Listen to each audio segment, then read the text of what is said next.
Hello, my name's Mark Kelly and welcome to another episode of Crossed Wires, the show where we try to bring clarity through conversation. In this episode, I am excited to introduce to you Andy Brooks, aka Testament. He's a rapper, a beatboxer, musician, performer, and well, so many other things, as well as just being, well, a really great guy. And listen, I've got a disclaimer for this episode in that I know Andy quite well, as we've been friends for a number of years. I say this because as you listen to our conversation, it'll become apparent that we really are quite familiar with one another. Now, in this episode, Andy has so much to share about music, performing, society, culture, and of course, he's not shy in sharing how his Christian faith weaves its way through all of those subjects and more. You really are in for a treat. Before we get into the interview, I'd like to say once again a massive thank you to all of those of you who've watched our previous episodes, have liked the videos by giving them a thumbs up, and have subscribed to the channel. Your engagement helps YouTube's algorithm see that people like this stuff and, well, can we have more of it, please? And of course, your feedback will also help us make this show better and more accessible. So please keep sending any thoughts you've got in, anything at all, to our usual email address, hello@crossedwires.uk. Our continued hope is that by bringing you these interviews, we can all learn something new and fascinating, and that this channel adds to the conversation of faith and culture. As usual, at the end of today's episode, I'll wrap up with a few thoughts about what's been said. So, without further ado, let's dive in. Welcome, Andy Brooks. Good to have you with us on Crossed Wires. Hope you're well, and we're going to get into all that in a bit. But I just want to introduce you to the folks that are kind of tuning in. So Andy Brooks, aka Testament, he's a hip-hop MC, a writer, a theatre maker, and world record-breaking human beatboxer. And oh my goodness, I really want to hear some of that. Maybe we can hear some of that today, I don't know. He was born in North London, grew up in Manchester, before moving on to study in West Yorkshire, where he currently now resides.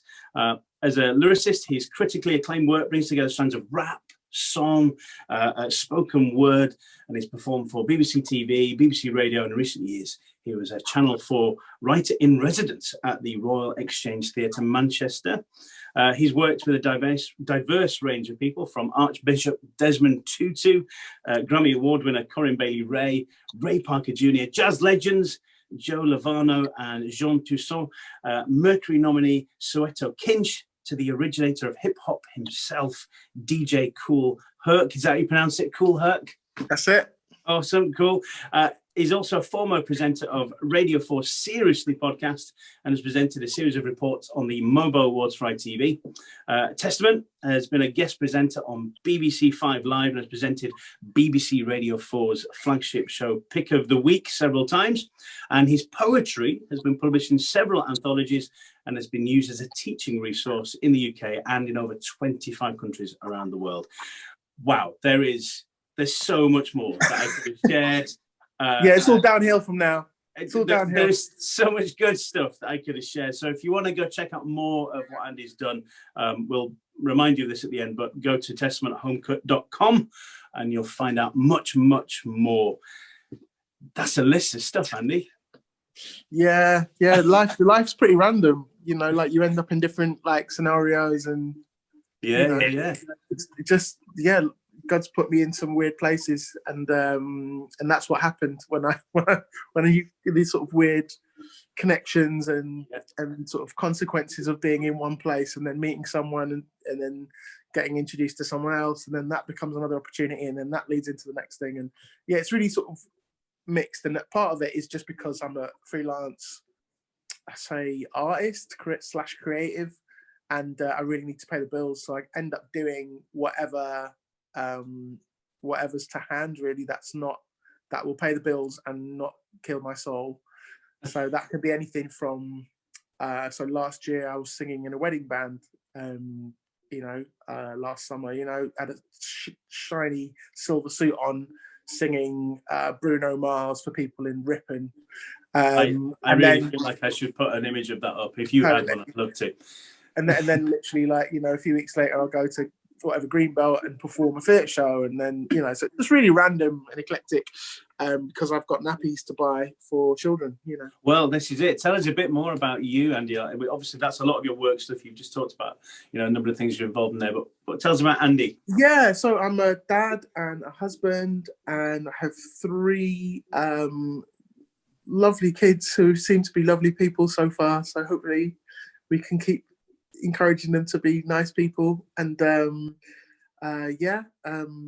and I live out in West Yorkshire near Huddersfield, and I know you lot because in 1997 I moved to Leeds to do an English degree, and I went to a sister church in Manchester, and I went to what was City Church in Headingley, Leeds, as a student, and was really welcomed and loved and supported there. And so like for many years, like my local Christian community, if you like, was involved you, Mr. Kelly, and your lovely family, and your and your in-laws as well, actually, also looked after me at times and helped me when I was down, you know. So like, I'm very blessed to know you lot.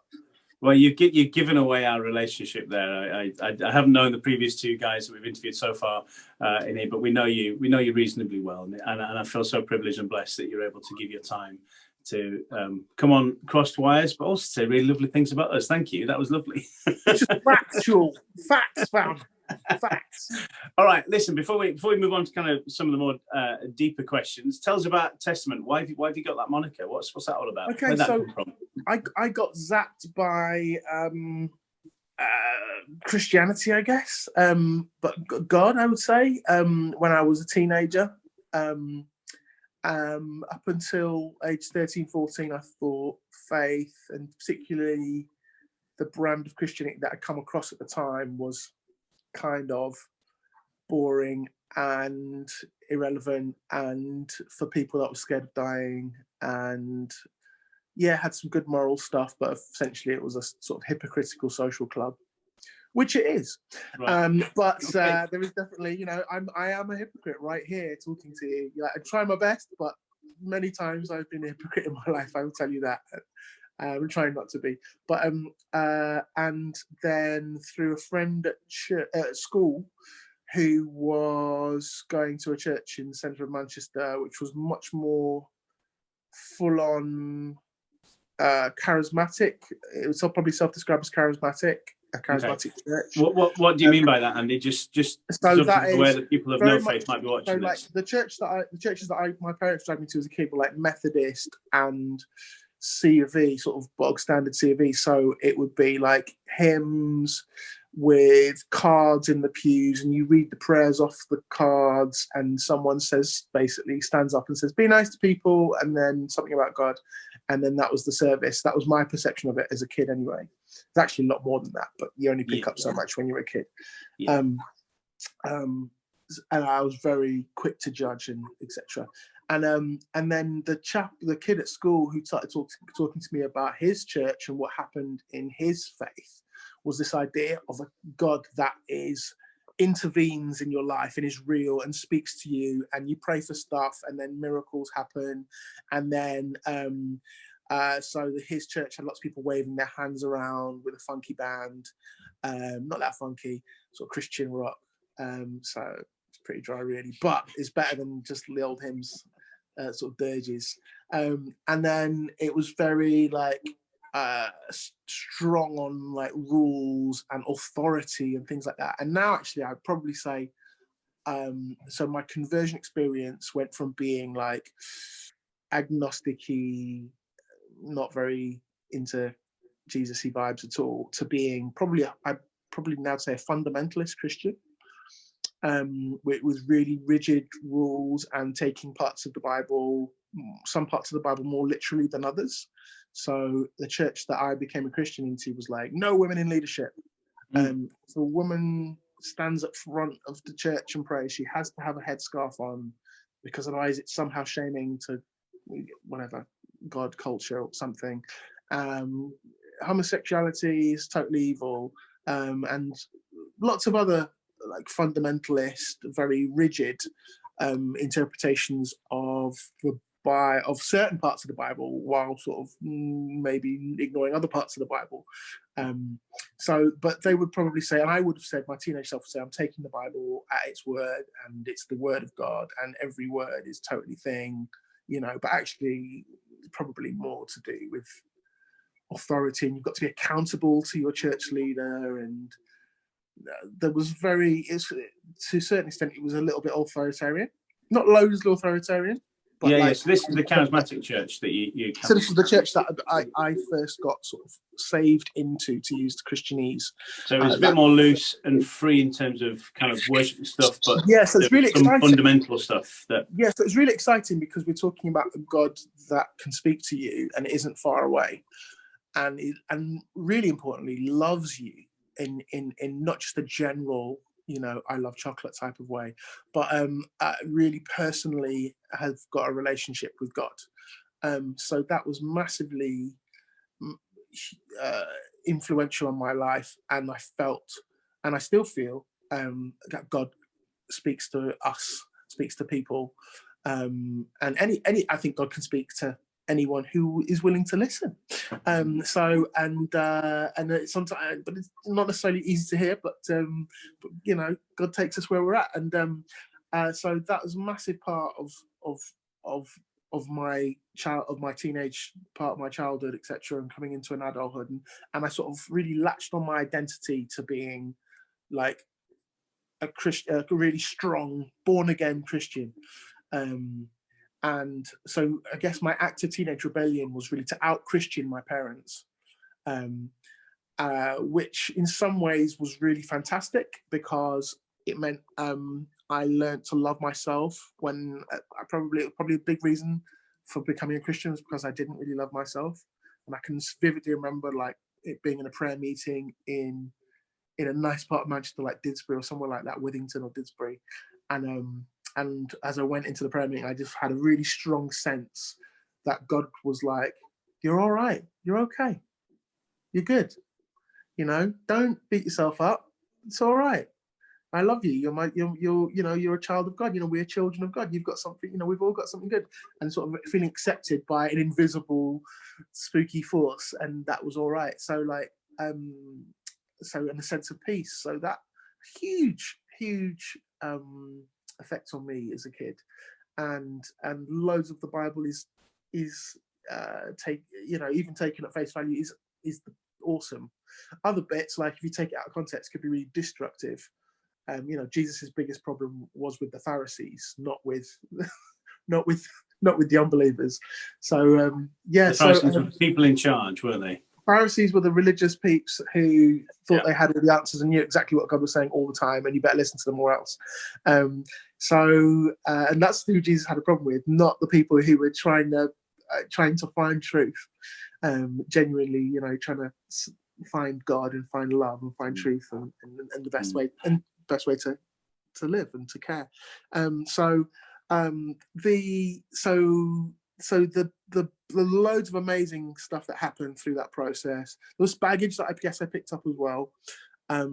So then my sort of coming to uni and coming to Leeds and coming to City Church was the beginnings of me unpicking which bits do I think is really about God, which is who is love, and which bits actually are baggage that actually is probably man-made or man-appropriated, human appropriated, and we're just trying to it's coming from a place of maybe fear or a place of control and wanting to control things. And because I certainly want to control my life all the time, and I'm afraid of giving my control over to God. And so sometimes I make rules for myself, which actually are not helpful. And actually, I just need to give things to God and just try and live in a place of love and in the spirit, to quote Paul. So that's been my sort of faith journey. And so since 19 years old and moving to Leeds, I've just spent over 20 odd years unpicking which bits are God, which bits are not God. How can I get closer to God?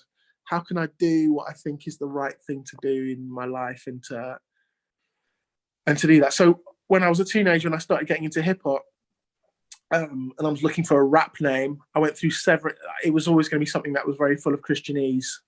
Right. Can you give us a few so of them? The one I can remember was Ignite. Oh. MC Ignite. Was that Ignite with a colon in the middle? Probably in your face. Colon was in your face. Anyway, but Ignite was pretty bad. And then I think I was listening to a De La Soul album, which is not a Christian group, but is an amazing group and has lots of positive things to say. Maybe they are a Christian group. I don't know. Probably not. They certainly don't proclaim themselves to be. The one rap had the word testament just in one of the lines, and it stuck out. And that's probably subconsciously why I chose that one. And then I'm really into the meanings of names. So I was looking up the word testament. What does testament mean? And I knew from church that testament is a covenant, like a promise, an agreement. And I sort of, I was very much aware that my ego was and still is an issue. And that's probably why I didn't like myself a lot when I was a kid. I was aware I had a big head. As you can see. So my promise to God, my prayer to God was, God, all right, I don't know what, I don't want to show off in front of my friends with this new rapping thing that I'm trying to do. I'm going to try and be a testament. I'm going to try and promise to use it for ways that are not just about the self, or trying not to do stuff for the self, but is to do for serving others and for saying positive things that will uplift and empower and break the nasty vibes that we have in planet Earth and the things we get tangled up in. So that was my prayer, and so that was why I still am called Testament. That's exactly what. Where the journey and I still, and it's nice for me to have that separation, because it's to know that at home I'm just Andy, and then Testament is actually when I'm kind of at work.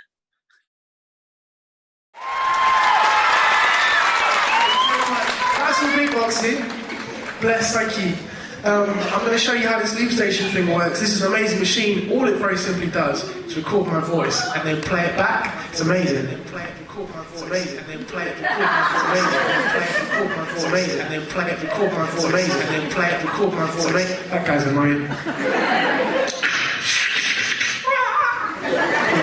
Let me show you what this machine does. So using this to record my voice, I'm going to recreate one of my favourite tunes of all time. Are you ready? Yeah. Right, check it out. Starts quite simply, like this.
Are you with me?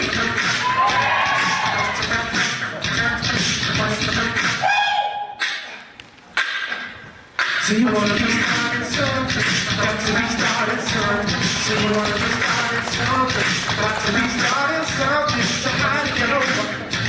So low again, I'm gonna play it, stop you again. So the pain is so how to get over? Yeah, so low again, I'm gonna play it, stop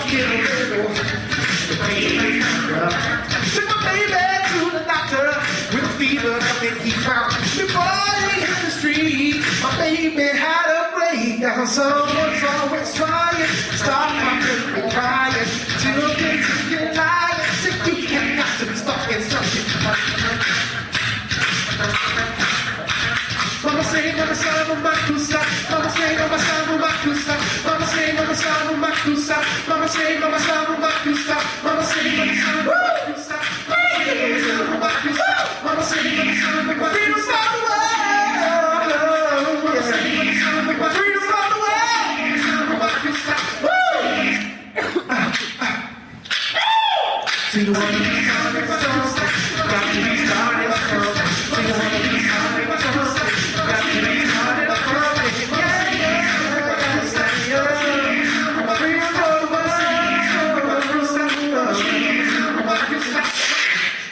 Cool. Thank you very much. You guys are incredible. Peace. God bless.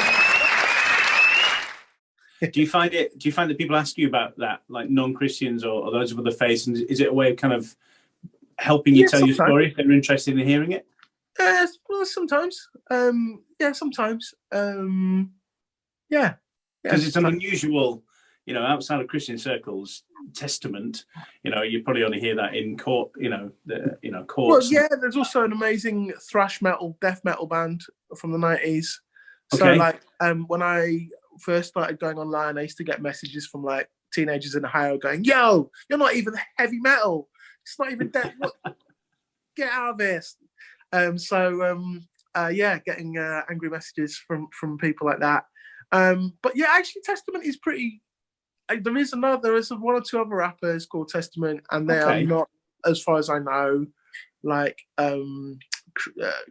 defined as Christians, identified as Christians.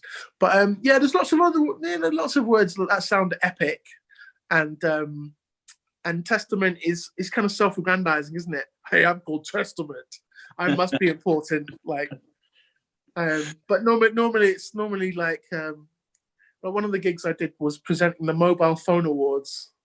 I had to beatbox at the Mobile Phone Awards, and I had to do the Mobile Phone Awards. Yeah, wow. I had to do the opening. I was the opening act. So, and they wanted me to beatbox the name of the 5 companies that were present, the big 5 companies, Yeah. I'm beatboxing Vodafone, and all that.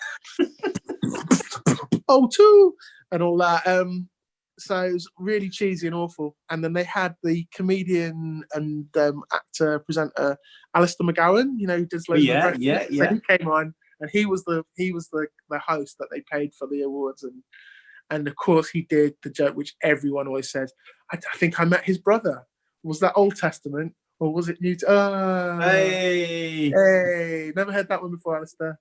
Get out. So there we go. But that's the thing that most people say. It's like, oh, is it old or new? Hey, listen. Listen. How have you been motivating yourself? To keep writing and stuff. Within kind of the lockdown period, we had a kind of pre-recording conversation where you said surprisingly you've been kept really, really busy. So tell us about that. What you've been up to? Yeah. And how's it different? How's it been different to kind of pre-COVID stuff?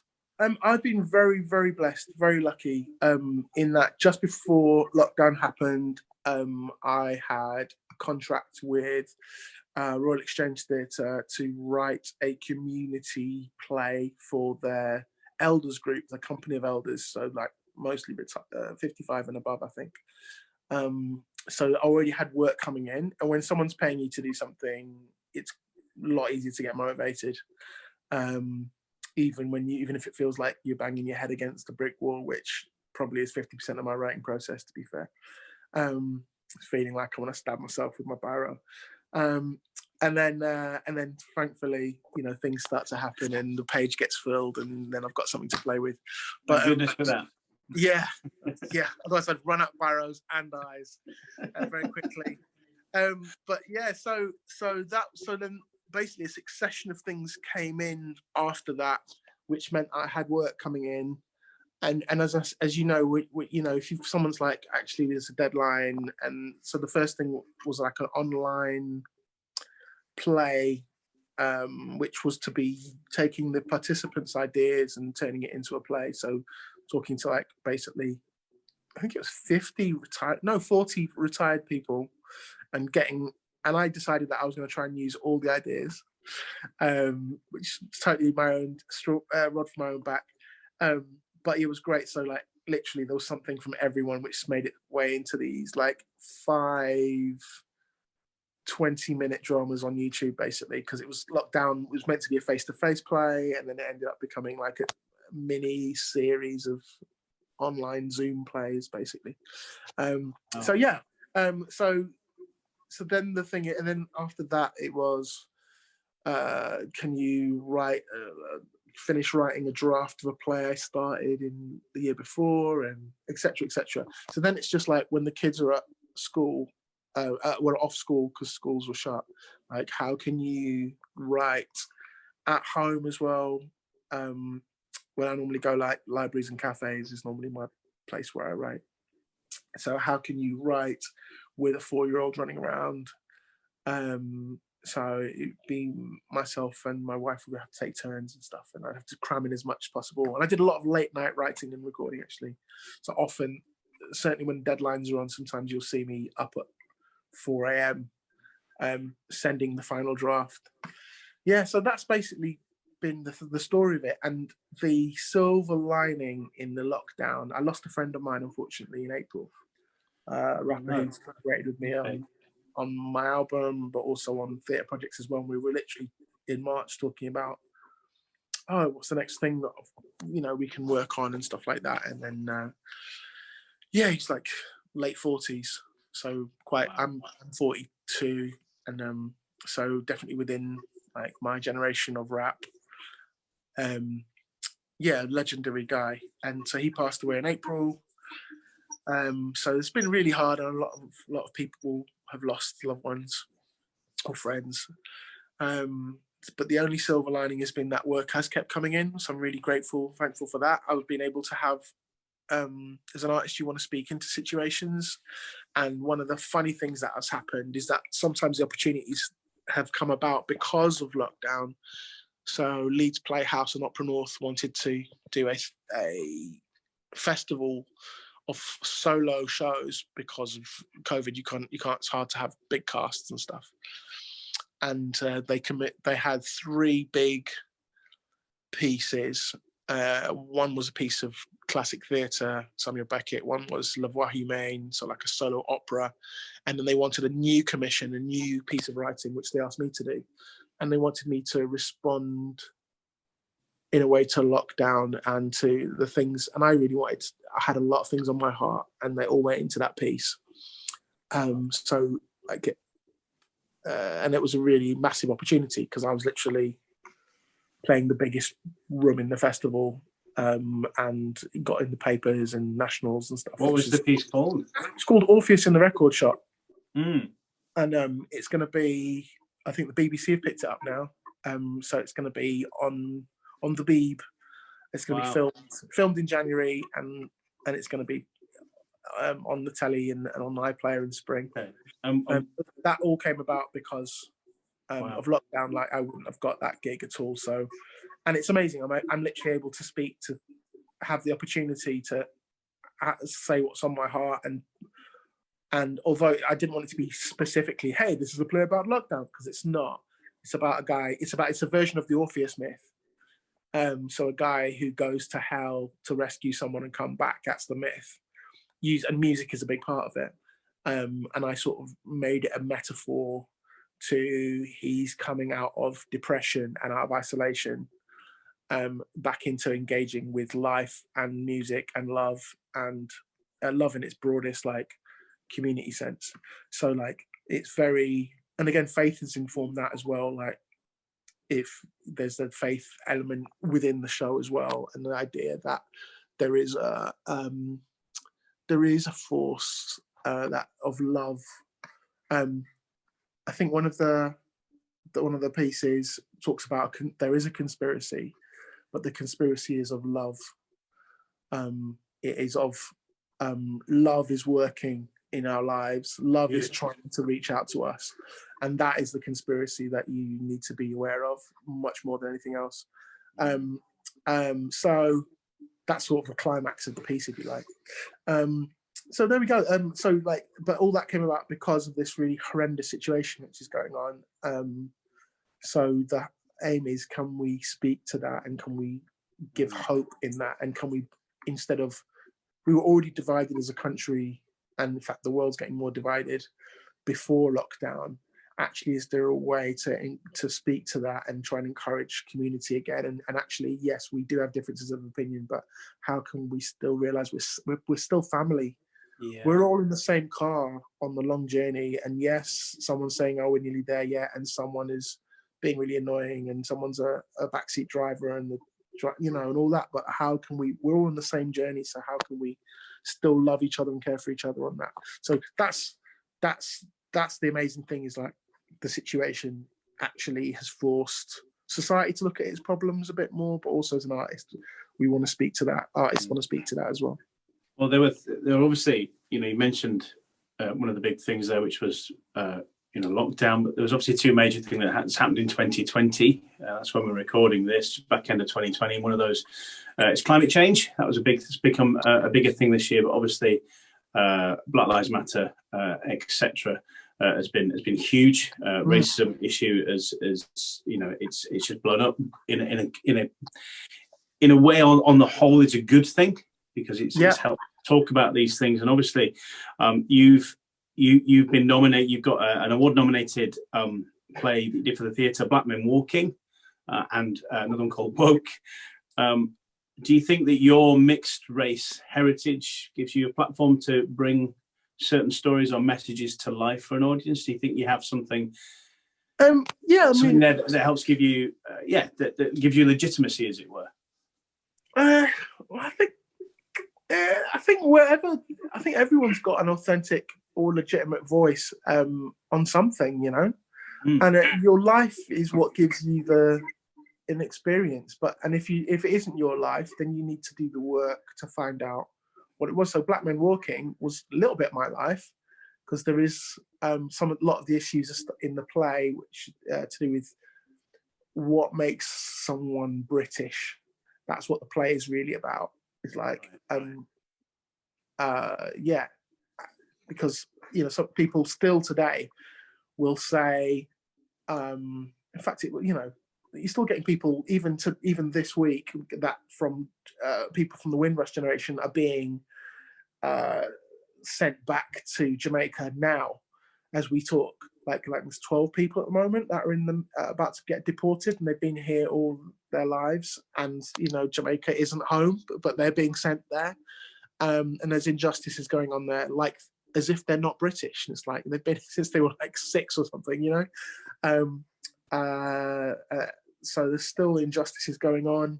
You still get bigots online saying, flip the new Sainsbury's advert, which had a Black British family in, talking about, what stuffing are we going to have, what gravy are we going to have for Christmas, and then people having an upgrade going, when are we going to see a British family on TV? And it's like, well, no, they are British, just because they've got dark skin. And in fact, the very first Britons that we know of had dark skin. So like Cheddar Gorge, the Cheddar Man that was found in 2018 had dark skin. It's immigration that made the Brits stereotype light. So that play. I've got to be honest and cut in here. Just that I didn't even think about anything negative about that advert. It was just an advert selling stuff in Sainsbury's. He was a family pouring gravy over their food. It was only until I started seeing that online that there's an issue here. It was very bizarre. Very bizarre. Totally, and even an attempt to raise an issue. So diversity on Britain's Got Talent do a dance routine which says everyone should be together and we're all multicultural and basically everyone should love each other. Gets more complaints. One of the most historically complained about program ever. And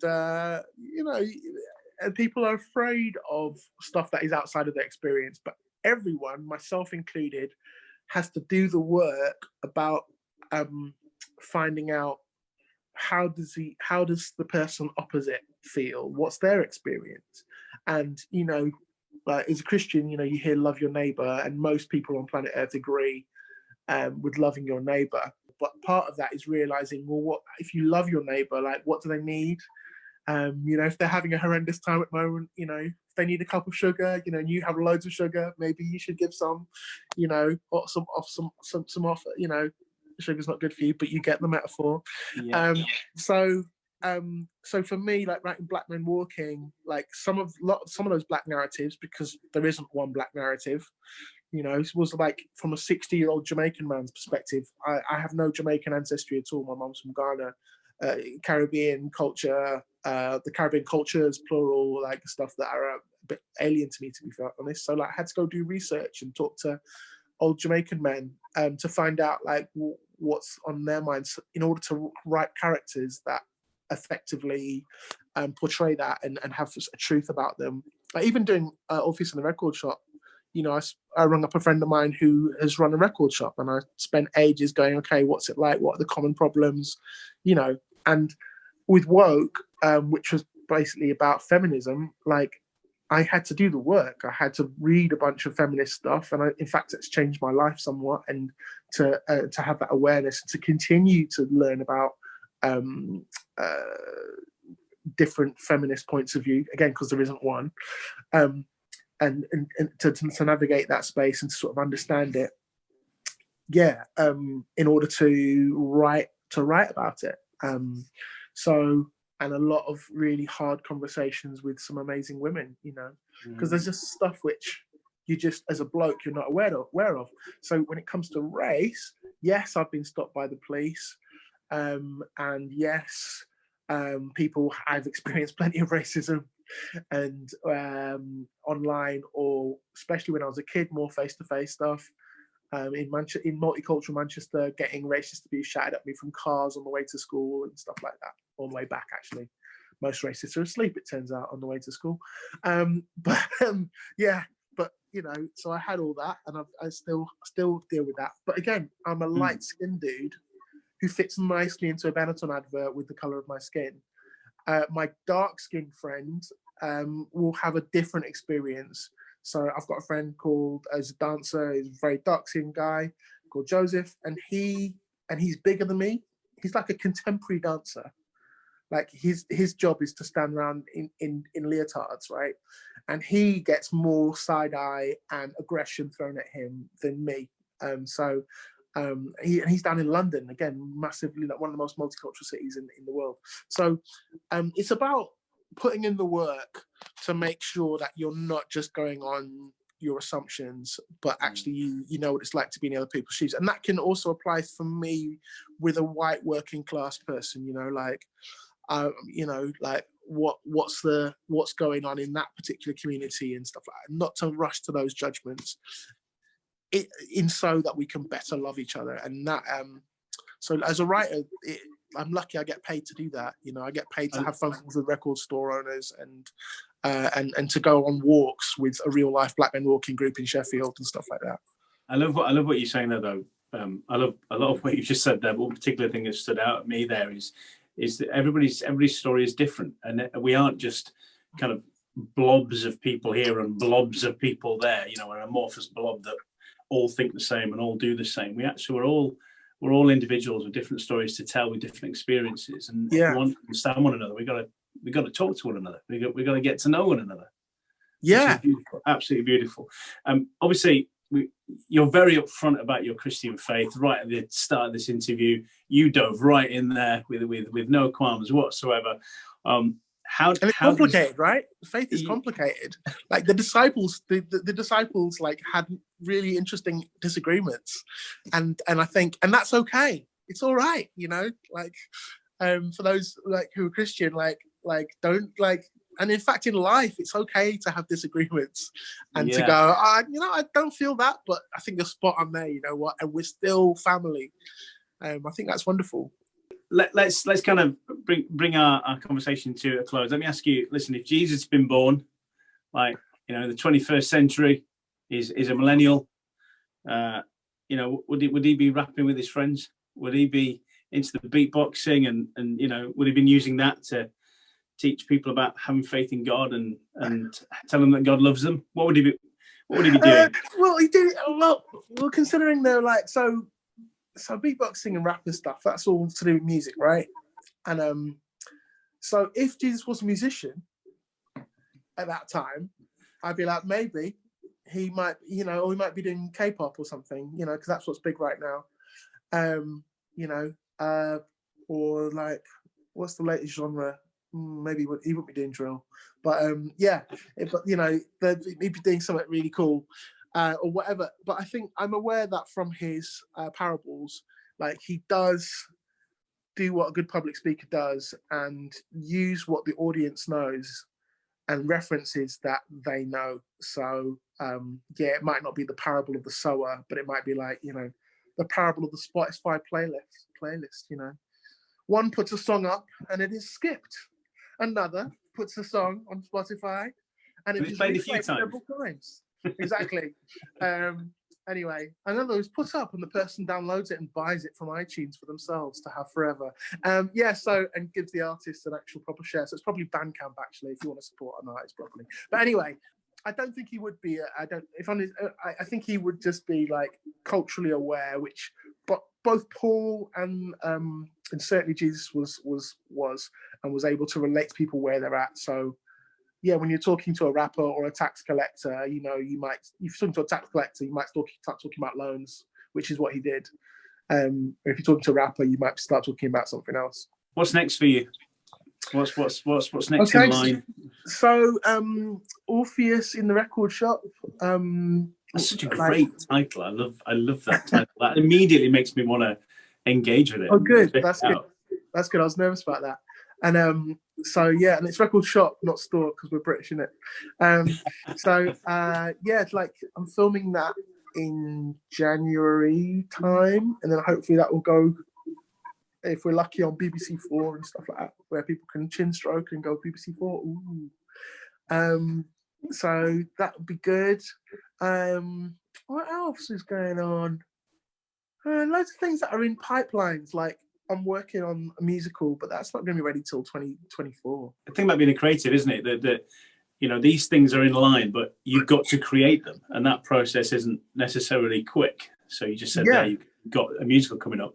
That's in 3-4 years.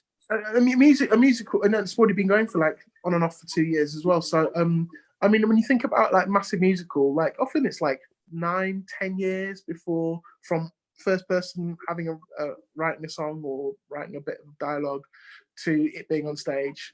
So the big hits that you think of when you think about musicals, that's you're thinking minimum 5 years from conception to like it being on in the West End or Broadway or wherever. So a lot of workshopping is done. So I've got a next workshop on that musical will be in I think February. But Orpheus in the record shop is interesting because it's me telling the story through beatboxing and rapping and poems and almost stand up at points. But it's soundtracked by 9 musicians from up north. So as the play goes on, we keep adding classical instruments. Andy, can you give us a glimpse into Orpheus in the record shop? Was there any poem that you? Yeah, well, I can do the first song that we do is Me on My Own, and it's a song called On My Jones, and it's Orpheus saying that he doesn't need anyone in his life; he can do everything on his Jones by himself, and I wrote it so that I'm beatboxing and rapping at the same time simultaneously. So I'm gonna I'll give you like 12 seconds of that or something. That'd be if you awesome. try it, all right. Starts with a beatbox and then the rap comes in. Here we go.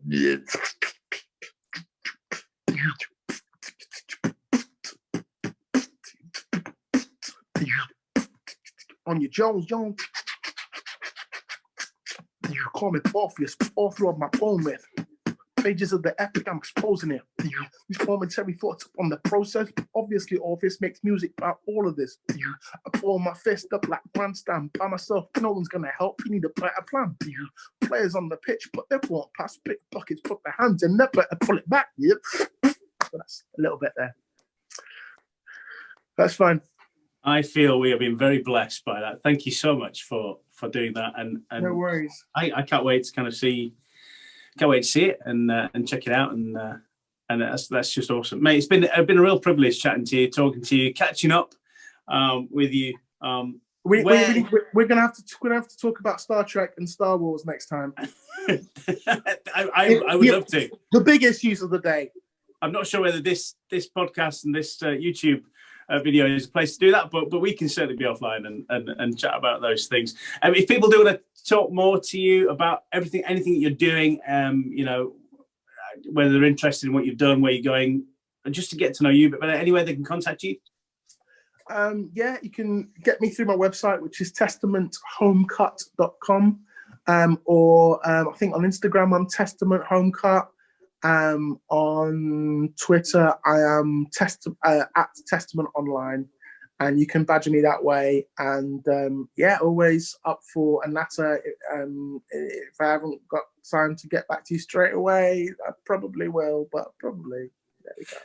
Again, thanks so much for kind of doing this, Andy. Really appreciate it. I feel like we skimmed the surface of so much stuff, but even on then, I've gone way over time, but there's just so much more we could have chatted about. But people will have to contact you, and we'll have to have our time offline. Thank you, Andy. Bless you, and I'll see you soon. Yeah, peace. Have a good one. In this very honest and authentic chat, Andy talks about his faith in God as an ongoing journey. As we go on in life, we don't all believe exactly what we were first taught or thought. Andy describes how his life experiences, including his experiences of being a mixed heritage guy in a majority white society, have influenced him. He also talked about his experiences of certain types of churches and how their faults and foibles have affected him. But a key thing is that his experiences of these things didn't put him off God. His relationship with God and with God's word in the Bible have led him to change and grow in his understanding and his journey of faith.